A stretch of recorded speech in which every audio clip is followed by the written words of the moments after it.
नमस्कार, मैं हूं प्रशांत द्विवेदी। संवाद कार्यक्रम में आपका स्वागत है। S7 न्यूज अपना शहर अपनी खबर में इस समय हमारे साथ में डॉक्टर CK दीक्षित मौजूद हैं, जो कि शकुंतला यूनिवर्सिटी के डीन है। बहुत बहुत स्वागत है सर आपका संवाद कार्यक्रम में। Thank you very much Prashant ji, आपको बहुत बहुत धन्यवाद। आपने इस प्रेस्टिजियस संवाद कार्यक्रम में मुझे इन्वाइट किया, इसके लिए बहुत बहुत आभार आपका। धन्यवाद सर, आपका आशीर्वाद हम लोगों को मिलता रहे, बस बाकी तो सब चल ही रहा है। सर, पहला सवाल, कोविड-19 लगातार अपने पैर पसार रहा है, कैसे देखते हैं आप इस महामारी को, क्या कहेंगे, क्योंकि आप एक जिम्मेदार व्यक्ति हैं, क्या कहेंगे इस बारे में आप? देखिए प्रशांत जी, मैं ये कहना चाह रहा हूँ कि ये कोविड-19 जो है, इसके लिए हमारा वर्ल्ड पहले से अलर्ट या प्रिपेयर नहीं था। ये एक पैंडेमिक सिचुएशन है, पैंडेमिक क्राइसिस है, जिससे पूरा वर्ल्ड इससे जो है भुगत रहा है, उसका जो है प्रकाश आ रहा है। कोविड-19 जो है, इससे हमारा सोशल इम्पैक्ट भी हो रहा है, पॉलिटिकल इम्पैक्ट भी हो रहा है, एजुकेशनल इम्पैक्ट भी हो रहा है, और जितने भी हैं हमारे एस्पेक्ट्स लाइफ के, वो सब जगह कोविड-19 हमें असर कर रहा है। लेकिन हमें इससे कैसे निपटना है, अभी हमारे पास इसकी कोई मेडिसिन नहीं है, कोई इसकी वैक्सीन नहीं है। इस समय जो हमारे पास हैं वो 2 मेडिसिन हैं, केवल 2 मेडिसिन जी। एक तो हमें 90% जो इससे बचा सकता है वो मास्क है। हम कभी भी घर से बाहर निकलें तो हमें मास्क का उपयोग करना चाहिए, और प्रयास ये करें कि मास्क जो है हमारा वो N95 का हो, क्योंकि अभी जैसी जो रिसर्चेज आ रही हैं सामने कि ये एयर में भी ट्रेवल कर रहा है, और अगर ये एयर में ट्रेवल कर रहा है तो इसका माइक्रोन से भी नीचे इसका साइज है।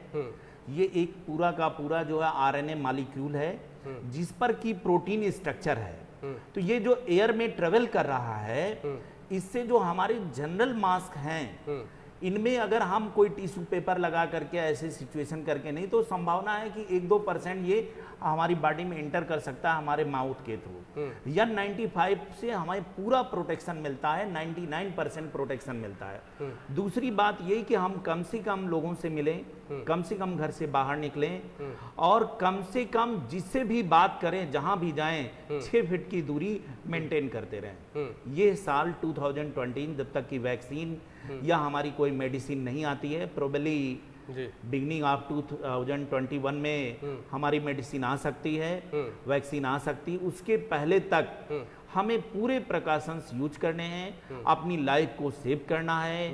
ये 2020 जो मेरे लिए है, वो सारा का सारा जो फोकस है वो अपने को बचाने में, समाज को बचाने में, अपने परिवार को बचाने में, गरीबों की मदद करने में, और जो अनएम्प्लॉयड हमारे भाई हो गए हैं उनके एम्प्लॉयमेंट के लिए सोचना, उनके कल्याण के लिए सोचना है। इस सब के बारे में हमें विचार करना है। सर, कोविड-19 जब आया, देश में उसने दस्तक दी, तो जाहिर सी बात है प्रधानमंत्री ने एक एक्शन लिया, बड़ा एक्शन लिया, और पूरे संपूर्ण राज्य में, संपूर्ण देश में लॉकडाउन कर दिया गया। आप भी एक डीन है एक यूनिवर्सिटी में, क्या क्या चैलेंजेस आए, क्योंकि एजुकेशन में लड़के कई मतलब लगातार कुछ समय पेपर भी चल रहे थे, कुछ लोग पर आपने क्या क्या चीज देखा उस समय? प्रशांत जी, जैसे ही कोविड-19 ने 30 जनवरी 2020 को हमारे देश में पैर पसारे, वैसे ही ये सिचुएशन तो हो गई थी कि हम भी कहीं ना कहीं क्राइसिस में चाइना की तरफ जाएंगे जी। लेकिन जैसे ही हमारे प्राइम मिनिस्टर ने लॉकडाउन किया, तो मेरे विश्वविद्यालय में तो उस समय हम लोगों ने मिड सेमेस्टर एग्जाम प्रपोज कर रखे थे। सारे एग्जाम कैंसिल करने पड़े, सारी क्लासेज, बच्चों के सिलेबस 40% to 50% ही कंप्लीट हो पाए थे, वो भी सिलेबस सारे कैंसिल होने पड़े, सारे क्लासेज कैंसिल होने पड़े। फिर हम लोगों ने ये सोचा, गवर्नमेंट की भी गाइडलाइन आई कि देखिए जो स्टूडेंट्स है उसका ईयर तो बर्बाद नहीं करना है, उसको एग्जाम कराना है, कैसे कराना है, किस मोड में कराना है, ये गवर्नमेंट के डायरेक्शन जब आएंगे तो हमारे यूनिवर्सिटीज में बॉडीज हैं वो अपना पॉलिसी बना करके उसको डिसाइड करती है। लेकिन हमने ऑनलाइन क्लासेज के बारे में सबसे पहले जो है इनिशिएटिव लिया, हमारे विश्वविद्यालय ने इनिशिएटिव लिया, और हमने बच्चों को गूगल मीट, जूम ऐप और डिफरेंट ऐप जो भी थे उनके माध्यम से जोड़ करके क्लासेज कंटिन्यू करवाई।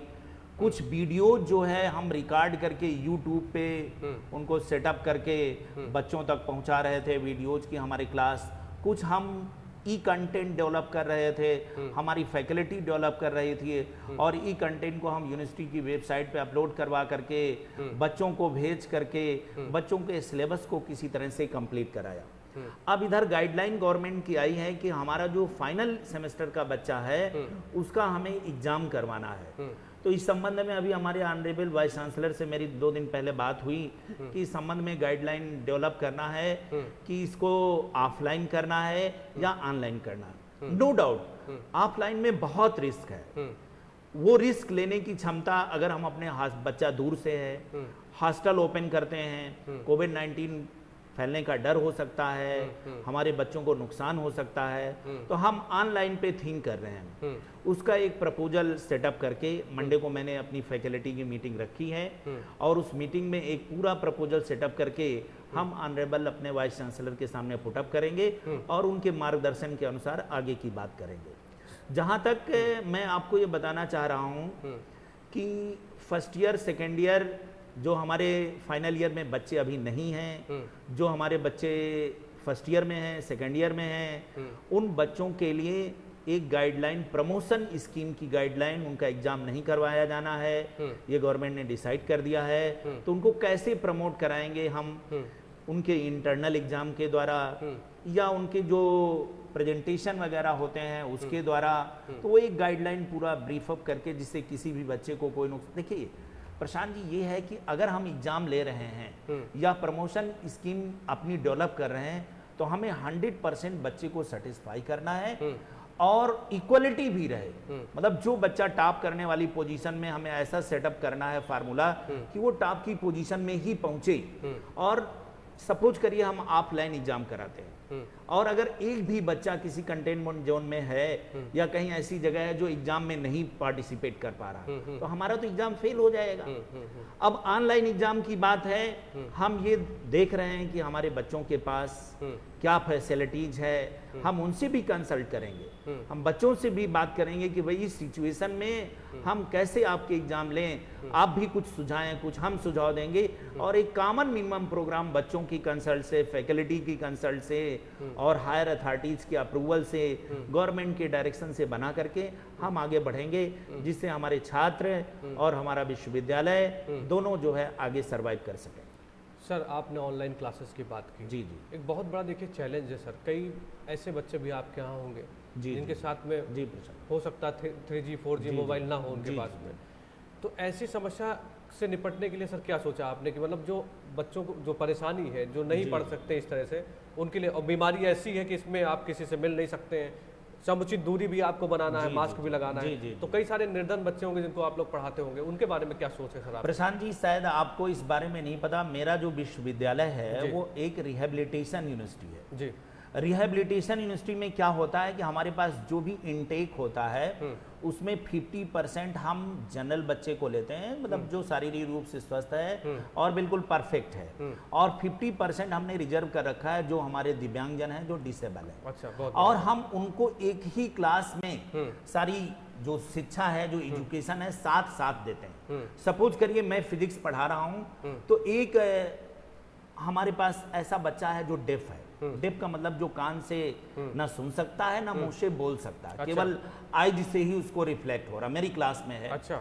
तो हमारे पास ट्रेंड इंटरप्रिटेटर है जो हमारी बात को सीधा ट्रांसलेट कर देंगे साइन लैंग्वेज में, और जो बच्चा बैठा होगा, डिसेबल दिव्यांगजन जो डेफ बच्चा बैठा होगा, वो पूरी की पूरी बात को जो है वो कैच करके और आगे बढ़ेगा। इसी तरह से अगर हमारे क्लास में कोई ब्लाइंड बच्चा है तो ब्लाइंड के लिए एक ब्रेल लिपि डेवलप हुई है, हमारे यहाँ ब्रेल प्रेस भी लगने वाला है जी। तो ब्रेल लिपि से वो बच्चे को हम प्रयास करते हैं कि 100% बच्चे को इनपुट जो है वो ब्रेल लिपि से, उसके एक्सपर्ट भी हमारे पास हैं और हम अपनी बात, अपना कम्युनिकेशन, उसको बहुत सारी फैसिलिटीज, इंस्ट्रूमेंट देते हैं जिससे कि वो टीचर्स के लेक्चर्स को रिकॉर्ड कर सकता है। हम उससे सेंसर स्टिक्स भी देते हैं जिससे उसको चलने में भी बहुत सारी फैसिलिटीज हैं।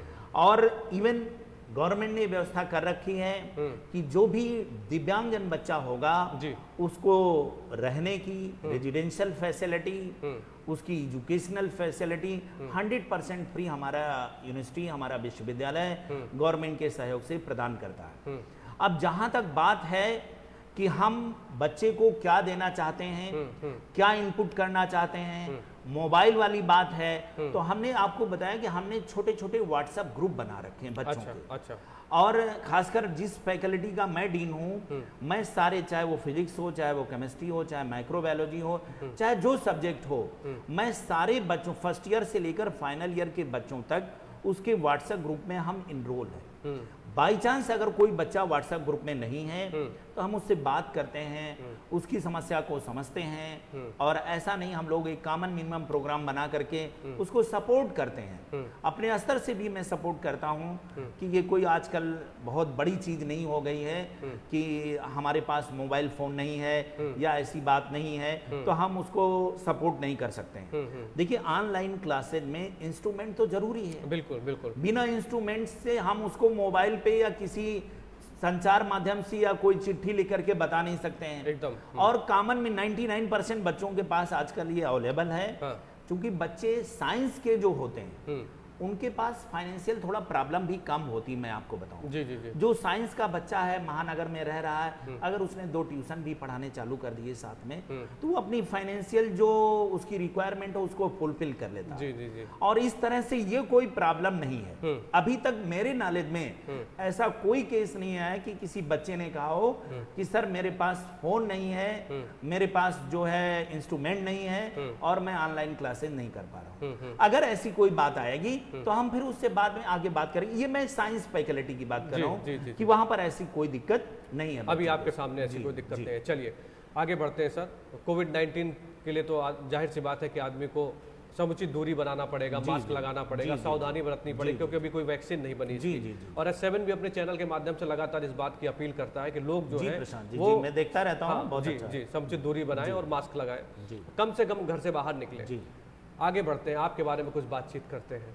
अपने सफर के बारे में कुछ बताइए कि आप जहां थे 10 साल पहले, वहां से कहां तक पहुंच गए, कुछ हमसे बताइए। हमारे दर्शक अब 10 साल में तो मेजर बहुत चेंज नहीं हुआ है। उसके पहले की बात आप कहें तो पहले की बात करते हैं सर। चलिए पहले की बात बताइए। मैं एक्चुअली प्रशांत जी, एक रायबरेली में ही चिलौला गांव है जी, जो बहुत पिछड़ा हुआ गांव है। अब इस समय तो खैर पोजीशन ठीक है उसकी, लेकिन जिस समय मैं था वहां पर केवल क्लास 8 तक विद्यालय था, लाइट की पोजीशन नहीं थी, रोड नहीं थी, और मैं बहुत गरीब परिवार में जन्म लिया था। इवन जब बरसात होती थी तो जो हमारे पिताजी को पार्टिसिपेशन में बाबा जी ने दिया था पोर्शन, उस पोर्शन में एक कमरा था जिसमें मुझे रह दिया। एक दलान थी जिसमें मेरी 5 बहनें रहती थी, एक छोटा भाई रहता था। मैं थोड़ा पढ़ने में होशियार था और पिताजी, चूंकि हम लोग एकदम लोअर मिडिल क्लास से गुजर रहे थे, तो पिताजी की इच्छा थी कि मेरा बेटा पढ़ करके आगे कुछ सरवाइव करे। तो निश्चित रूप से उस कमरे में जिसमें रहता था उसमें बरसात में वो आधा कमरा चूता था। तो मैं किनारे कहीं दुबक करके, कहीं वो एक तखत था, जनरली एक बोरा बिछा करके, और लैंप की भी व्यवस्था नहीं हो पाती थी, तो एक बोतल में और वो कपड़े का जो है वो बत्ती बना करके और मिट्टी का तेल बना करके वहां से पढ़ाई का संघर्ष किया गया। और बहुत सारी ऐसी बातें हैं जो चैनल के माध्यम से मैं आपको नहीं बता सकता हूं, लेकिन वो संघर्ष था। हम लोगों को मतलब खाने पीने का भी संघर्ष था, लेकिन उस संघर्ष को पार करते हुए मैंने बैसवारा इंटर कॉलेज लालगंज से इंटरमीडिएट उत्तीर्ण किया। उसके बाद मैं फिरोज गांधी कॉलेज रायबरेली आया। यहाँ पर आते ही फाइनेंशियल प्रॉब्लम बहुत थी, तो मैंने घर की पोजीशन को देखते हुए ट्यूशन कोचिंग पढ़ाना साथ में चालू किया, और वो एक सफ़र चला। तो मैं फाइनेंशियली इंडिपेंडेंट हुआ और मैंने फैमिली को भी सपोर्ट करना चालू कर दिया। फिर मैंने केनाई सुल्तानपुर में 1998 में पीजी में वहाँ गोल्ड मेडल प्राप्त किया, और वहाँ भी मैं फाइनेंशियल थोड़ा बहुत पिताजी से मैं हेल्प लेता रहा, बाकी फाइनेंशियल इंडिपेंडेंट ही रहा। उसके बाद फिर मैं रायबरेली वापस आया। फिर जिंदल पावर कारपोरेशन में मुझे इंजीनियर की पोस्ट मिली। नेवी में भी मेरा सिलेक्शन हुआ। ईस्टर्न लाइट टेलीकॉम इंडस्ट्रीज में मैं क्वालिटी कंट्रोल इंजीनियर पे सिलेक्ट हुआ, लेकिन मन नहीं लग रहा था इंडस्ट्री में। कुछ एक ही धुन थी कि हमें हायर एजुकेशन में जाना है और कुछ बड़ा करना है हायर एजुकेशन में। तो मैंने घर की प्रॉब्लम होते हुए भी ये सारे के सारे जॉब मैंने लेफ्ट किए और मैंने अपना कंसंट्रेशन हायर एजुकेशन की ओर डेवलप किया।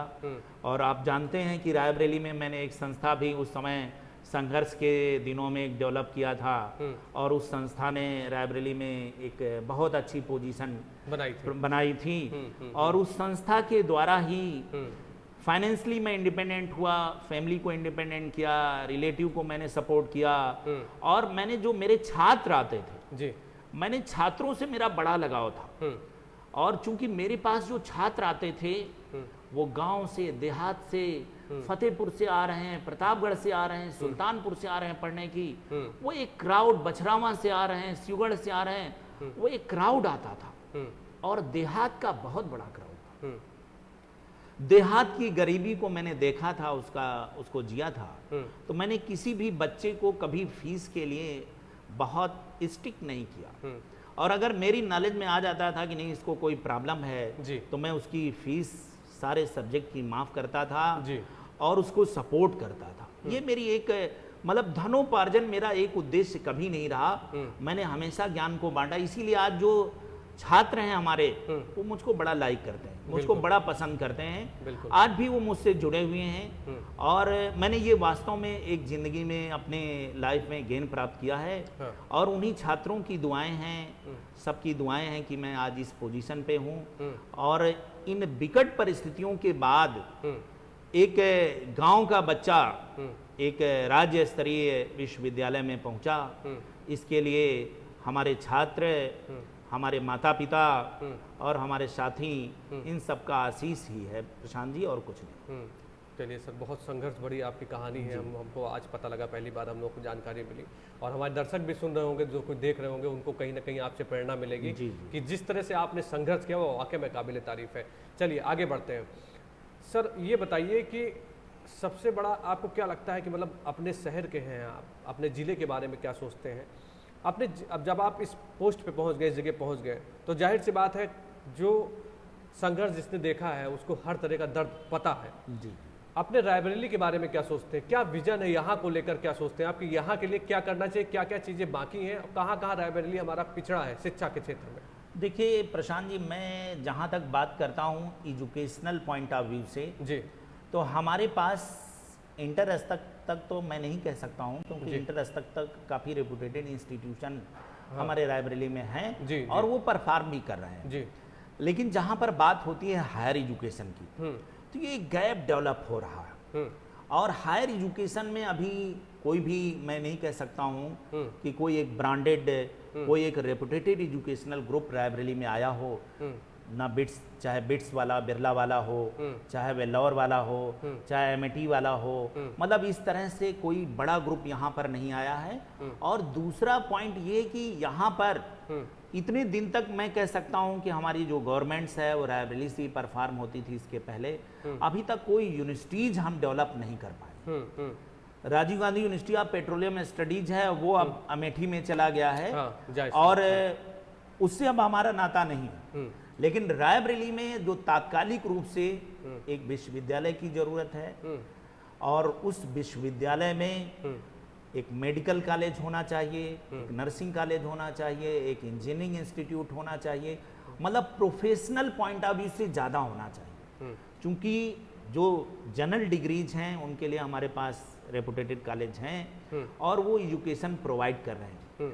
तो मैं अभी गया था जो है गेस्ट होकर के Vellore institute of technology Vellore, तो उनके चेयरमैन से मेरी बात हुई है, तो वो लखनऊ के आसपास का प्रपोज कर रहे थे।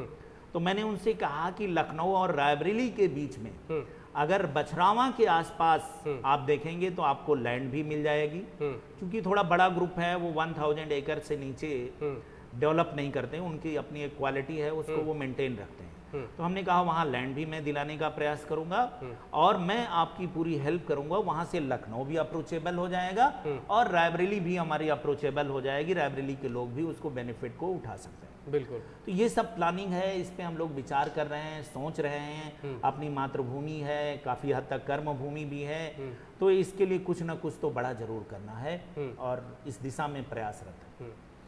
सर घर की थोड़ी बात कर लेते हैं। जी। पिताजी अभी आपके?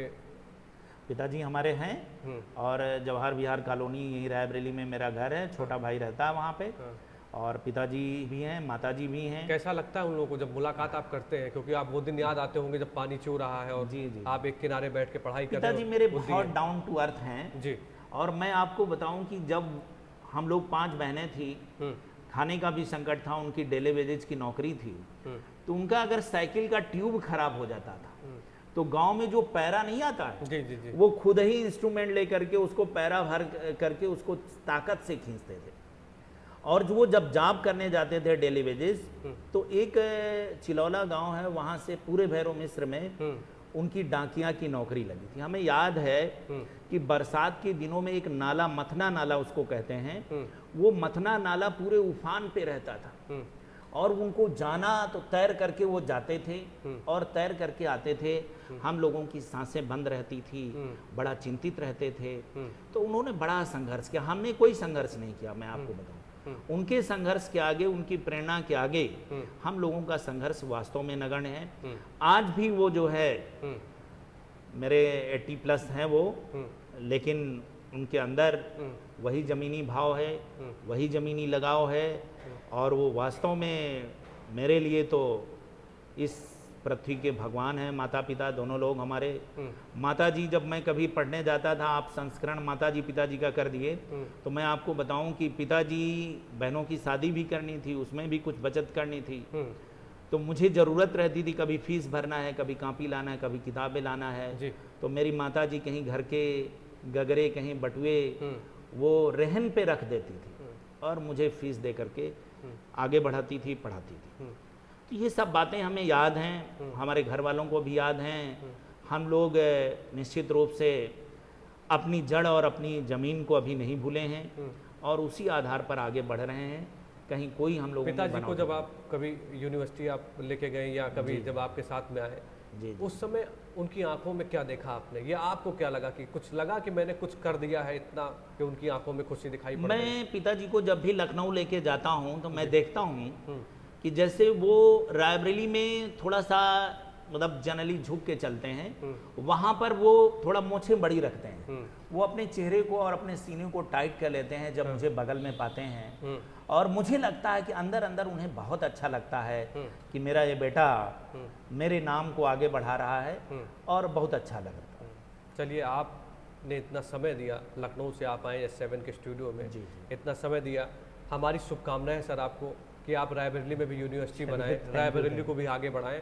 S7 न्यूज़ की और S7 न्यूज़ की पूरी टीम की तरफ से आपको बहुत बहुत शुभकामनाएं, बहुत बहुत साधुवाद। थैंक यू प्रशांत जी, सभी को बहुत बहुत धन्यवाद।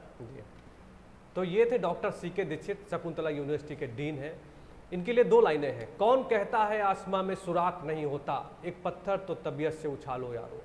ये बिल्कुल सत्य इनके ऊपर लाइनें जा रही हैं। जिस तरह से इन्होंने प्रयास किया, अपनी स्टोरी इन्होंने हम लोगों से शेयर की कि किस तरह से इन्होंने गांव में रहकर पढ़ाई की, संघर्ष किया, इससे सभी को प्रेरणा लेनी चाहिए। S7 के संवाद कार्यक्रम में C.K. दीक्षित ने अपनी बात बेबाकी से रखी, इसके लिए उनका बहुत बहुत धन्यवाद। नमस्कार।